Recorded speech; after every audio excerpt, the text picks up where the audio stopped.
गुरु की साध संगत।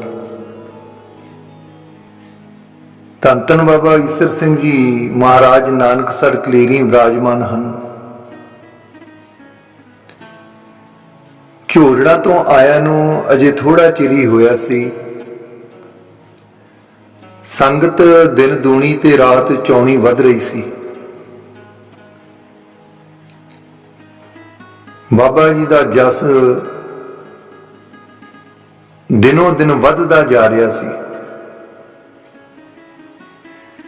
सियाणे कहते ने कि महापुरखों नूं देखदे तां सारे ही ने, पर भावना किसी विरले दी ही हुंदी है। जे भावना दी अख बन जाए ना साध संगत तां रंग लग जांदा है। एक दिन जीप ते हवाखोरी करते करते धन धन बाबा ईसर सिंह जी महाराज नानकसर कलेरा वाले मोगे चले गए। मोगे दे मेन बाजार वाल जांदियां लाइन फाटक तो पिछों ही जीप खड़ी कर ली। बाबा जी जीप विचों उतर के बारी दे उत्ते हथ रख के खड़े सन ते उस वेले संगत दी बड़ी भीड़ सी। तां गुरु की साध संगत एक साइकिल सवार इथों लंघदा होया भीड़ नूं तक के नेड़े आ गया। एक गुरमुख प्यारे नूं पुछया भी ये कौन ने? तां उसने बड़े प्यार नाल कहा जी ये कलेरा वाले संत हन, कलेरा वाले संत। ये सुन के मिशनरी कॉलेज दा अंदर जहर सी इसदे ते ये मूंह जिहा मरोड़ के तुर गया। हौमे दे भरे हुए कमीने ख्याल अपने अंदर सन इसदे ते दफ्तर चला गया, कुर्सी ते बैठ गया। जदों कुर्सी ते बैठ गया सामने एक कैलेंडर गुरु नानक देव जी महाराज जी का लगा होया सी। उस वल देखिया। जदों उस दे वल देखिया तां की होया, विचों बाबा ईसर सिंह जी महाराज जी दे दर्शन होण लगे। बड़ा हैरान हो गया ते देखता रहा ते कुछ समय वादों फिर रोन लग गया। रोया भी इतना कि भुब्बा मार मार के उच्ची उच्ची रो रहा है। बड़ा जतन करे कि ना रोवां, पर पता नहीं की हो गया, इसदा रोना बंद ही ना होवे। एक कुर्सी छड़ के भुंजे बैठ गया। 2 घंटे दे करीब मसा अपने आप ते काबू पाया। उठिया बड़ा हैरान जिहा होके कि मैनू की हो गया बई, की हो गया मैनू। जदों फिर कैलेंडर वाल देखिया तां ओही कैलेंडर विचों बाबा ईसर सिंह जी महाराज जी दा फोटो देखिया। आज जिस तरह जीप विच देख रहे सन ते ये जीप दे विच जिस तरह बाबा जी दे दर्शन करके आया सी, उसे तरह ही कैलेंडर दे विचों बाबा जी दे दर्शन हो रहे हैं। दर्शन भी इस तरह हो रहे हैं कि उस फोटो ने इस वल तकिया ते मुस्कुरा पिया। हुण इसने बेबस हो के मत्था टेकिया ते मूंहों कहा कि मैं तेरा जी, मैं तेरा। जदों इस तरह आख्या तो फोटो अलोप हो गया। जदों इसनूं होश आई तो उठ के घर नूं तुर पिया।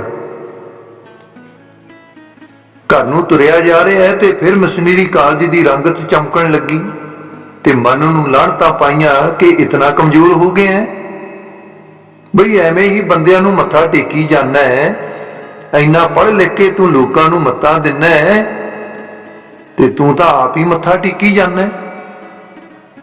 ये तेरी कमजोरी है, मुड़के नहीं ऐसा करना। क्यों मन नाल पीढ़ियां गंढा पाउण लग गया।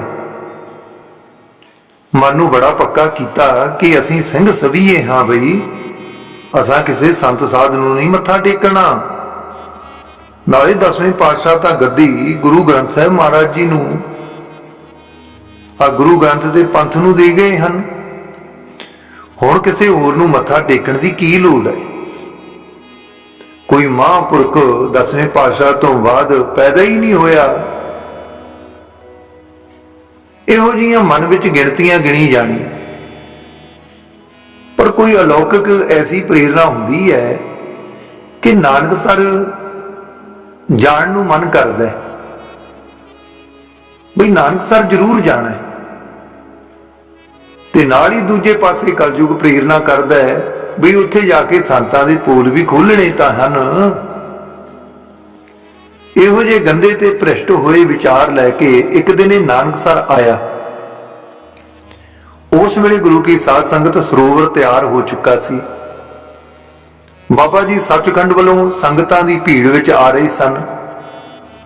आ निम्मा हेठ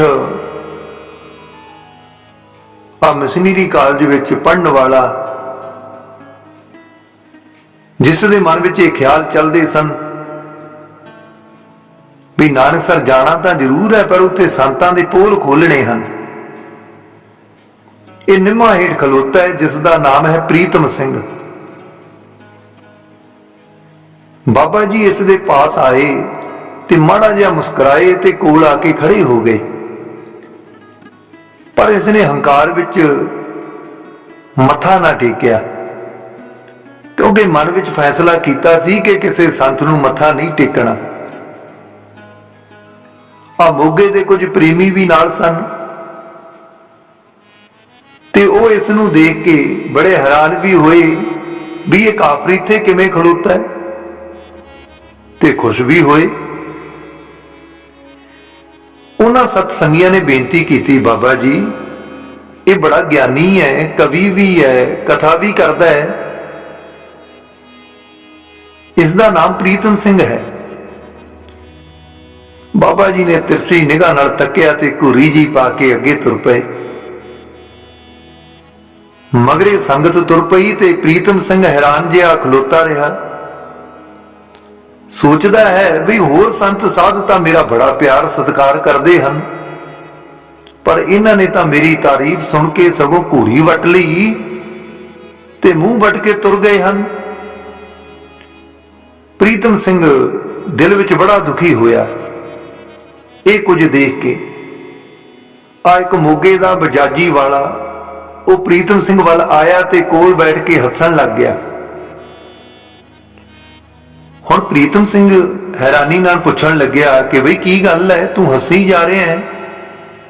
अगों उसने कहा बई बाबिया ने तेनों एक नवा ही किताब दिता है, नवा ही किताब।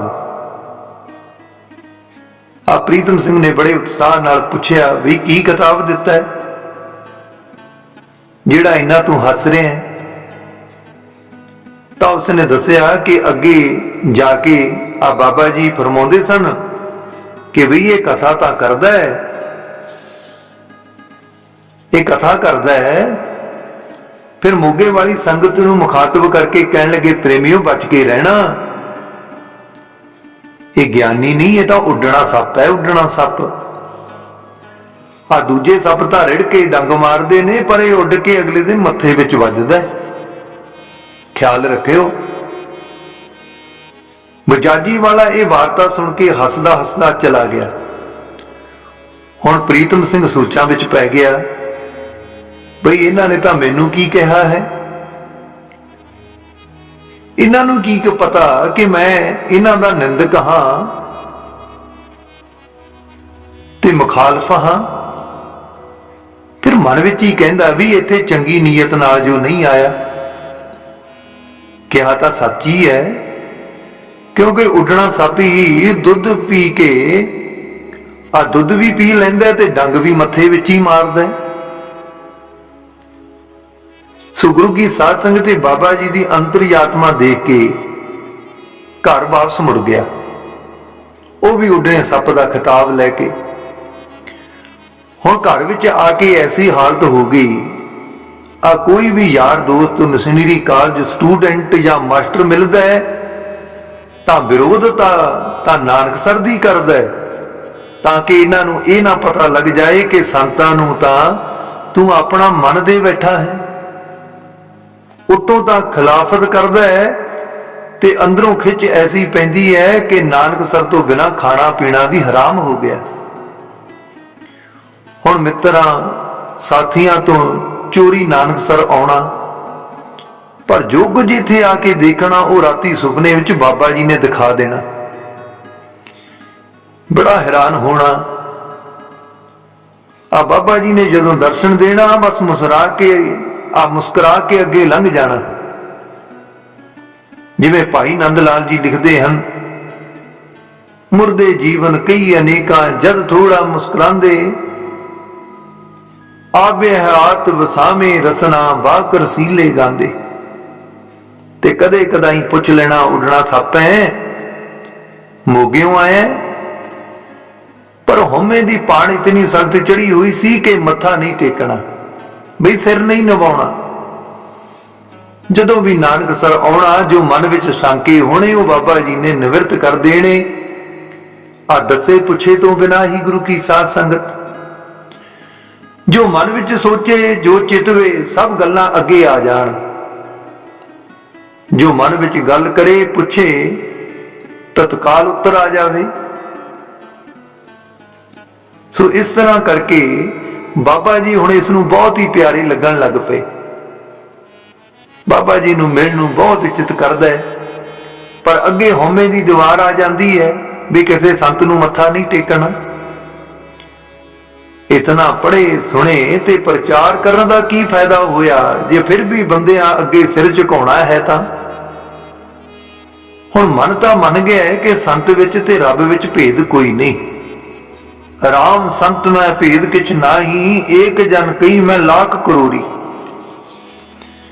ਭਾਵ ਕਿ ਸੰਤ ਤੇ ਰਾਮ ਦਾ ਕੋਈ ਭੇਦ ਨਹੀਂ। ਇਹ ਮਨ ਵਿੱਚ ਧਾਰ ਲਿਆ ਕਿ ਅੱਜ ਸੰਤਾਂ ਨੂੰ ਮੱਥਾ ਜ਼ਰੂਰ ਟੇਕਣਾ ਹੈ। ਇਸ ਸ਼ਰਧਾ ਨਾਲ ਕੁਝ ਮੋਗੇ ਤੋਂ ਆਲੂ ਬੁਖਾਰੇ ਦਾ ਪ੍ਰਸ਼ਾਦ ਲੈ ਲਿਆ ਇਸਨੇ, ਤੇ ਅੱਜ ਨਾਨਕਸਰ ਆ ਗਿਆ। ਬਈ ਜਿੱਥੇ ਪੂਰਨਮਾਸ਼ੀ ਦਾ ਦੀਵਾਨ ਲੱਗਦਾ ਉੱਥੇ ਗੁਰੂ ਸਾਹਿਬ ਦੇ ਸਾਹਮਣੇ ਬਾਬਾ ਜੀ ਖੜੇ ਹਨ। ਚੰਗੀ ਤਕੜੀ ਭੀੜ ਹੈ। ਇਹ ਪ੍ਰੀਤਮ ਸਿੰਘ ਅਜੇ ਪਿੱਛੇ ਹੀ ਸੀ ਕਿ ਬਾਬਾ ਜੀ ਦੀ ਨਜ਼ਰ ਹੇਠ ਆ ਗਿਆ। ਬਾਬਾ ਜੀ ਨੇ ਬੁਲਾ ਲਿਆ ਤੇ ਕਿਹਾ, ਉੱਡਣਿਆ ਅੱਗੇ ਆ ਜਾ। ਹੁਣ ਪ੍ਰੀਤਮ ਸਿੰਘ ਬਾਬਾ ਜੀ ਦੇ ਪਾਸ ਆ ਗਿਆ ਤੇ ਬੜਾ ਹੈਰਾਨ ਹੋ ਗਿਆ ਕਿ ਭੀੜ ਵਿੱਚ ਆ ਦੋ ਸਿੰਘ ਭੇਡੂਆਂ ਦੀ ਤਰ੍ਹਾਂ ਹੱਥ ਜ਼ਮੀਨ ਤੇ ਧਰੀ ਇੱਕ ਦੂਜੇ ਨੂੰ ਲਲਕਾਰ ਰਹੇ ਸਨ। ਇੱਕ ਦੂਜੇ ਨੂੰ ਲਲਕਾਰ ਰਹੇ ਸਨ ਅਤੇ ਇੱਕ ਦੂਜੇ ਵੱਲ ਕੁੱਦ ਪਏ ਤੇ ਠਾ ਠਾ ਆਪਸ ਵਿੱਚ ਸਿਰ ਮਾਰਨ ਲੱਗ ਪਏ। ਬਈ ਇਉਂ ਪ੍ਰਤੀਤ ਹੁੰਦਾ ਸੀ ਕਿ ਹੁਣ ਸਿਰ ਵਿੱਚੋਂ ਖੂਨ ਦੀ ਧਾਰ ਚੱਲੀ ਤੇ ਦੋਵੇਂ ਬੇਸੁਰਤ ਹੋ ਜਾਣਗੇ। ਇਹ ਕੁਝ ਪ੍ਰੀਤਮ ਸਿੰਘ ਦੇਖ ਰਿਹਾ ਹੈ, ਨਾਲੇ ਹੈਰਾਨ ਹੋ ਰਿਹਾ ਹੈ। ਜਦੋਂ ਦੋਵੇਂ ਹੱਸਦੇ ਖੇਡਦੇ ਬਾਬਾ ਜੀ ਦੇ ਚਰਨਾਂ ਵਿੱਚ ਆ ਮੱਥਾ ਟੇਕਿਆ ਤੇ ਬੇਨਤੀ ਕੀਤੀ, ਪਾਤਸ਼ਾਹ ਸਾਨੂੰ ਪ੍ਰਸਾਦ ਬਖਸ਼ੋ। ਇਹਨਾਂ ਦੀ ਬੇਨਤੀ ਸੁਣ ਕੇ ਗੁਰੂ ਕੀ ਸਾਧ ਸੰਗਤ ਬਾਬਾ ਜੀ ਨੇ ਜ਼ੋਰ ਨਾਲ 3-3 4-4 ਵਾਰ 3-3 4-4 ਸਫਾ ਜੰਗ ਇਹਨਾਂ ਦੀਆਂ ਪਿੱਠਾਂ ਤੇ ਮਾਰੇ। ਦੇਖਣ ਵਾਲੇ ਸਾਰੇ ਹੈਰਾਨ ਸਨ ਕਿ ਇਹਨਾਂ ਦੀ ਰੀੜ੍ਹ ਦੀ ਹੱਡੀ ਟੁੱਟ ਗਈ ਹੋਵੇਗੀ, ਪਰ ਇਹ ਅਜੇ ਵੀ ਹੋਰ ਪ੍ਰਸਾਦ ਲੈਣਾ ਚਾਹੁੰਦੇ ਸਨ। ਪਰ ਬਾਬਾ ਜੀ ਨੇ ਪਿਆਰ ਭਰੀ ਝਿੜਕ ਦੇ ਕੇ ਉਠਾਏ। ਸਾਰੀ ਸੰਗਤ ਦੇਖ ਕੇ ਬੜੀ ਹੈਰਾਨ ਸੀ ਕਿ ਸਫਾ ਜੰਗ ਦੇ ਹੇਠਲੇ ਪਾਸੇ ਵੀ ਲੋਹੇ ਦੀ ਤਕੜੀ ਮੋਟੀ ਸੰਭ ਲੱਗੀ ਹੋਈ ਸੀ, ਪਰ ਹੋਇਆ ਇਹਨਾਂ ਨੂੰ ਕੁਝ ਨਹੀਂ। ਉਹ ਹੱਸਦੇ ਹੱਸਦੇ ਕਹਿਣ ਲੱਗੇ ਕਿ ਅਸੀਂ ਤਿਆਰ ਬਰ ਤਿਆਰ ਹਾਂ। ਗੁਰੂ ਕੀ ਸਾਧ ਸੰਗਤ ਇਸ ਤੋਂ ਪਹਿਲੇ ਤਾਂ ਮਨ ਵਿੱਚ ਸਵਾਲ ਕਰਦਾ ਸੀ ਇਹ ਪ੍ਰੀਤਮ ਸਿੰਘ, ਪਰ ਅੱਜ ਬਾਬਾ ਜੀ ਨੂੰ ਬੇਨਤੀ ਕੀਤੀ। ਕੀ ਬੇਨਤੀ ਕੀਤੀ? ਆਖਿਆ, ਪਾਤਸ਼ਾਹ ਜੇ ਮੈਨੂੰ ਤੁਸੀਂ ਉੱਡਣੇ ਸੱਪ ਦਾ ਖਿਤਾਬ ਦਿੱਤਾ ਹੈ ਤਾਂ ਮੇਰੇ ਦੰਦ ਖੱਟੇ ਕਰਕੇ ਆਪਣੀ ਪਟਾਰੀ ਵਿੱਚ ਪਾ ਲਵੋ। ਮੈਨੂੰ ਆਪਣੀ ਪਟਾਰੀ ਵਿੱਚ ਪਾ ਲਵੋ। ਜੇ ਹੁਣ ਉੱਡਣੇ ਸੱਪ ਦਾ ਖਿਤਾਬ ਦੇ ਹੀ ਦਿੱਤਾ ਹੈ ਤਾਂ ਪਾਤਸ਼ਾਹ ਮੇਰੇ ਦੰਦ ਖੱਟੇ ਕਰਕੇ ਆਪਣੀ ਪਟਾਰੀ ਵਿੱਚ ਪਾ ਲਵੋ। ਆ ਹੁਣ ਜੋ ਪ੍ਰਸਾਦ ਲਿਆਂਦਾ ਸੀ ਆਲੂ ਬੁਖਾਰੇ ਦਾ, ਬਾਬਾ ਜੀ ਦੇ ਅੱਗੇ ਕੀਤਾ ਤੇ ਹਜੂਰ ਨੇ ਆਪਣੇ ਹੱਥਾਂ ਨਾਲ ਫੜ ਲਿਆ ਤੇ ਆਪਣੇ ਹੱਥਾਂ ਨਾਲ ਹੀ ਉੱਡਣੇ ਨੂੰ ਪ੍ਰਸਾਦ ਵਜੋਂ ਦਿੱਤਾ। ते आख्या उडने सपा खा के देख, खट्टा तां नहीं। अगों उडने ने बड़े हंकार नाल कहा, नहीं जी ये तां बड़े आली क्वालिटी दा आलू बुखारा है, ये तां क्वालिटी दा आलू बुखारा है। इउं आख के जदों प्रसाद खाधा तां गुरु की साध संगत यही जाने इतना खट्टा सी जिवें इमली हुंदी है।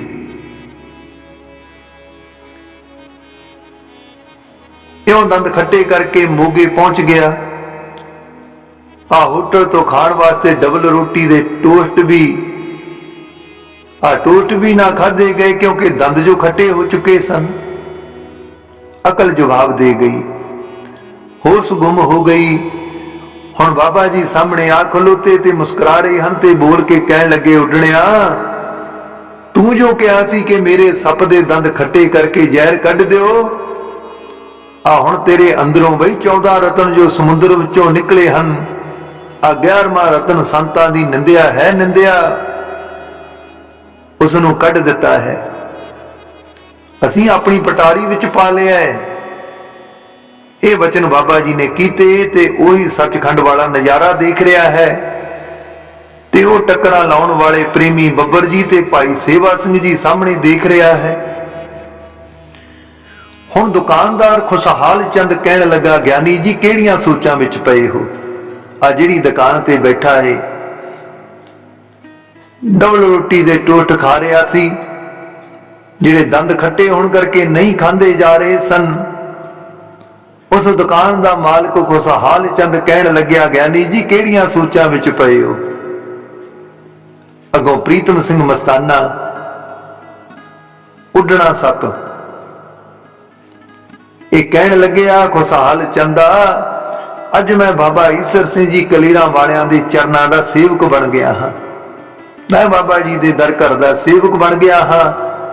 ते जदों इउं आख के इसने ओही दुध टोस्ट खाण लग्या तां साध संगत इस दे दंदां दी खटियाई बिल्कुल खत्म हो गई। दंदां दी खटियाई खत्म हो गई। इउं बाबा जी दियां बख्शिशां प्राप्त करके भाई प्रीतम सिंह जी मस्ताना उडना सप बाबा जी पास मुखी सत संगियां विचों होया है। अज तो पहला ये संतां दी बड़ी निंदा करदा सी भी जे संत होया तां गुरु नानक ही होया है, होर सब संत पखंडी हन ते नाल प्रमाण देने भी गज 3.5 धोतियां तेहरे पाइन तग, गली जिन्ना जप मालियां लोटे हथ निबग, ओए हर के संत ना आखिए वानारस के ठग। इस तरह प्रचार करना ते हुण बाबा जी ने दंद खट्टे करके निंदा रूपी जहर कढ़ दिती ते ओही सप अपना फन खिलार के छाया रूपी सिफत कर रहा है ते की आख रहा है, जैसे बोझ भरी नाव अंगुरी दोए बाहर हुए, पार पड़े पूर सबे कुशल बिहात है। जिमें नाव कहिए बेड़ी, जिस तरह बेड़ी दे विच वजन भरीए कि बेड़ी पानी तो 4 कुंगल बाहर रहे ते बेड़ी डुबण दा खतरा ना रहे, बई वही बेड़ी वजन समेत दरिया तो पार हो जाती है। जैसे एक आहारी एक घड़ी पाक साल बैठ भोजन के व्यंजनाद स्वाद के आघात है, भाई जिस आदमी ने सारा दिन कम करना है वो आदमी एक घड़ी टाइम कढ़ के रोटी खा लवे ता सारा दिन आराम नाल कम कर सकेगा, जे रोटी नहीं खाएगा ता कम नहीं कर सकेगा।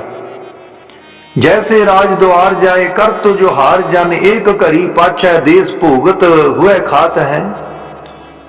भाई रागी गा के पट सिफत करके नट नाटक चेटक दिखा के मदारी तमाशा दिखा के राजे नू एक घड़ी मात्र खुश करके सारी जिंदगी दियां रोटियां वसूल कर लेंदा है।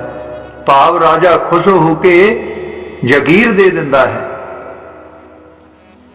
8 ही पहर 60 घड़ी में जो एक घड़ी साध समागम करे निज घर जात है। भी इसे तरह ही ਜਿਵੇਂ ਸਾਰੀਆਂ ਉਦਾਹਰਨਾਂ ਆਪ ਜੀ ਨੇ ਸੁਣੀਆਂ ਹਨ, ਦ੍ਰਿਸ਼ਟਾਂਤ ਸੁਣੇ ਹਨ।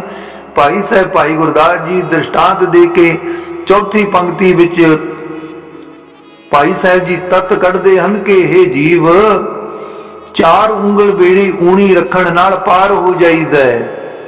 ਜਿਵੇਂ ਇੱਕ ਘੜੀ ਟਾਈਮ ਕੱਢ ਕੇ ਸਾਰਾ ਦਿਨ ਕੰਮ ਕਰ ਸਕਦਾ ਹੈ, ਜਿਵੇਂ ਰਾਜੇ ਨੂੰ ਖੁਸ਼ ਕਰਕੇ ਜਗੀਰ ਪ੍ਰਾਪਤ ਕਰ ਲੈਂਦਾ ਹੈ, ਤਿਵੇਂ ਹੀ 8 ਪਹਿਰਾਂ ਦੀਆਂ 60 ਘੜੀਆਂ ਹਨ ਤੇ 60 ਘੜੀਆਂ ਵਿੱਚੋਂ ਇੱਕ ਘੜੀ ਸੰਤਾਂ ਦੀ ਸੰਗਤ ਕਰ ਲਵੇ ਤਾਂ ਇਸ ਜੀਵ ਦੀਆਂ 60 ਘੜੀਆਂ ਸਫਲੀਆਂ ਹੋ ਜਾਂਦੀਆਂ ਹਨ ਅਤੇ ਰੋਜ਼ ਦੀ ਇੱਕ ਘੜੀ ਦੇ ਸਦਕੇ ਇਹ ਜੀਵ ਦਰਗਾਹ ਵਿੱਚ ਜਾਣ ਜੋਗਾ ਹੋ ਜਾਂਦਾ ਹੈ।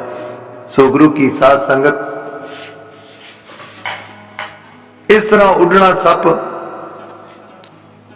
ਭਾਈ ਪ੍ਰੀਤਮ ਸਿੰਘ ਜੀ ਮਸਤਾਨਾ ਸੰਤਾਂ ਮਹਾਂਪੁਰਖਾਂ ਦੀ ਉਸਤਤ ਕਰਨ ਲੱਗ ਗਿਆ। ਆਪ ਵੀ ਸੰਤ ਸੇਵੀ ਹੋ ਗਿਆ ਤੇ ਲੋਕਾਂ ਨੂੰ ਵੀ ਸੰਤਾਂ ਨਾਲ ਜੋੜਨ ਲੱਗ ਪਿਆ। ਇਸਨੇ ਬਾਬਾ ਜੀ ਦੀ ਸਿਫਤ ਸਲਾਹ ਦੇ ਵਿੱਚ ਧੰਨ ਧੰਨ ਬਾਬਾ ਈਸਰ ਸਿੰਘ ਜੀ ਨਾਨਕਸਰ ਕਲੇਰਾਂ ਵਾਲਿਆਂ ਦਾ ਜੀਵਨ ਈਸ਼ਵਰ ਦਰਸ਼ਨ ਲਿਖਿਆ ਹੈ।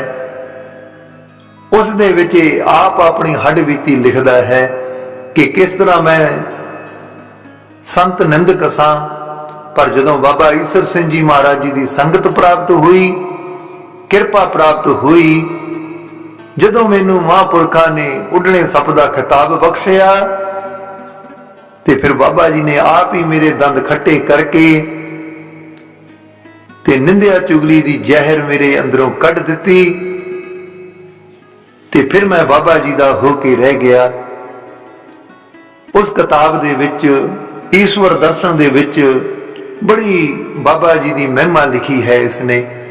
ਸੋ ਸਾਧ ਸੰਗਤ, ਉਸ ਕਿਤਾਬ ਨੂੰ ਪੜ੍ਹ ਕੇ ਪਤਾ ਲੱਗਦਾ ਹੈ ਕਿ ਮਿਸ਼ਨਰੀ ਕਾਲਜ ਦਾ ਵਿਦਿਆਰਥੀ ਜਿਹੜਾ ਆਖਦਾ ਸੀ ਮੈਂ ਸੰਤਾਂ ਨੂੰ ਮੱਥਾ ਨਹੀਂ ਟੇਕਣਾ, ਬਈ ਗੁਰੂ ਨਾਨਕ ਤੋਂ ਬਿਨਾਂ ਕੋਈ ਸੰਤ ਨਹੀਂ ਹੋਇਆ, ਉਹੀ ਫਿਰ ਗੁਰੂ ਕੀ ਸਾਧ ਸੰਗਤ ਗੁਰਬਾਣੀ ਦੇ ਵਿੱਚੋਂ ਚੁਣ ਚੁਣ ਕੇ ਪ੍ਰਵਾਨ ਦੇ ਦੇ ਕੇ ਹੁਣ ਦਾਅਵੇ ਨਾਲ ਆਖਦਾ ਹੈ ਕਿ ਵੇ ਸੰਤ ਰਾਮ ਮੈਂ ਭੇਦ ਕਿਛ ਨਾਹੀ, ਰਾਮ ਸੰਤ ਮੈਂ ਭੇਦ ਕਿਛ ਨਾਹੀ, ਏਕ ਜਨ ਕਈ ਮੈਂ ਲੱਖ ਕਰੋੜੀ। ਸੋ ਬੜੀ ਮਹਿਮਾ ਕੀਤੀ ਹੈ। ਸੋ ਆਓ ਸੰਤਾਂ ਮਹਾਂਪੁਰਖਾਂ ਦੀ ਕਰੀਏ ਸੰਗਤ, ਕਿਉਂਕਿ ਸੰਗਤ ਕਰਿਆ ਹੀ ਸਾਧ ਸੰਗਤ ਪਤਾ ਲੱਗਦਾ ਹੈ ਕਿ ਮਹਾਂਪੁਰਖ ਆਪਣੇ ਨਾਲ ਨਹੀਂ ਜੋੜਦੇ, ਮਹਾਂਪੁਰਖ ਤਾਂ ਕੇਵਲ ਗੁਰੂ ਗ੍ਰੰਥ ਸਾਹਿਬ ਮਹਾਰਾਜ ਜੀ ਨਾਲ ਜੋੜਦੇ ਹਨ। ਬਸ ਗੁਰੂ ਪ੍ਰਤੀ ਸ਼ਰਧਾ ਬਣਾ ਦਿੰਦੇ ਹਨ, ਪ੍ਰੇਮ ਬਣਾ ਦਿੰਦੇ ਹਨ, ਭਰੋਸਾ ਬਣਾ ਦਿੰਦੇ ਹਨ, ਵਿਸ਼ਵਾਸ ਬਣਾ ਦਿੰਦੇ ਹਨ।